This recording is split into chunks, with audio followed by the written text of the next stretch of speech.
Remember when the Transformers the movie killed off Optimus Prime and scared an entire generation of children? Well, apparently that wasn't enough for Hasbro. They decided to dig up his corpse, slap some Quintesson magic on it, and say, "Hey kids, want to see your hero rot from the inside?" Well, welcome to Dark Awakening, the most depressing toy commercial of 1986.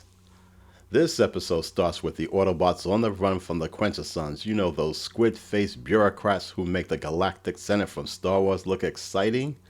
Well, they take shelter in what turns out to be the Autobot Mausoleum, a cheerful name for what is essentially a floating space morgue. And then, boom, there he is. Optimus Prime, the myth, the legend, the guy your dad cried over in 1986. Except now he's missing a few bolts and a whole lot of dignity.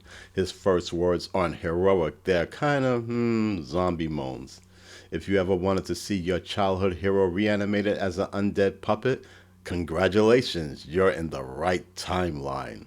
Now, Dark Awakening could have been an uplifting story about resurrection. Instead, it's a cautionary tale about what happens when you don't let your icons rest in peace. Optimus wanders around, blank-eyed and monotone, like he's one reboot away from becoming a Roomba. He even starts leading the Autobots again, which is wild considering he's about 2 screws away from a complete mental breakdown. Meanwhile, Optimus Prime stands there like a guy who just inherited the family business and can't believe Dad came back from the dead to micromanage him. You can practically hear him thinking, "Shit, can I have at least one episode without this guy's ghost haunting me?" This episode is pure existential horror, and it's airing right after My Little Pony. It's a meditation on grief, legacy, and why you should never let toy executives write your emotional closure. Optimus, controlled by the Quintessons, ends up fighting his own team and generally being the world's saddest zombie truck. And when he finally regains his mind, he immediately decides to die again, like permanently this time, because even he's had enough of this timeline. It's the only episode where a hero's redemption arc ends with him literally saying, "Nah, I'm good. Peace out." And just when you thought this was the perfect tragic ending, Hasbro actually said, nah, we're gonna have to walk this back. I don't know if I'll ever be the leader that you were, but for sure, I'm gonna try.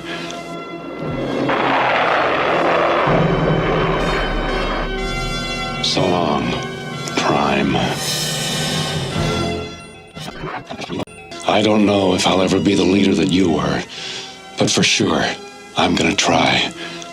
But is this really the end of Optimus Prime? Find out in tomorrow's exciting episode, The Return of Optimus Prime.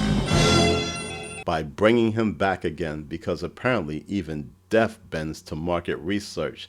They undid all the pathos of Dark Awakening just a few weeks later with The Return of Optimus Prime. Death is temporary, but toy sales eternal. And that's the real lesson here. It's not about courage or sacrifice, but about the unstoppable power of brand loyalty. Optimus Prime is more than just a character.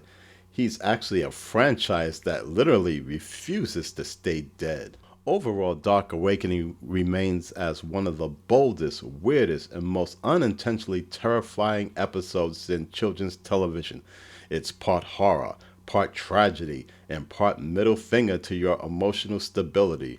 Watching Optimus die twice feels like watching the universe say, "You will feel feelings, and you will buy the reissued toy." So here's to Dark Awakening, the only Transformers episode that could double as a grief counseling session. Because sometimes, even when your heroes come back, you just wish they stayed dead. Please give a like, share, and subscribe, and most importantly, stay spooky.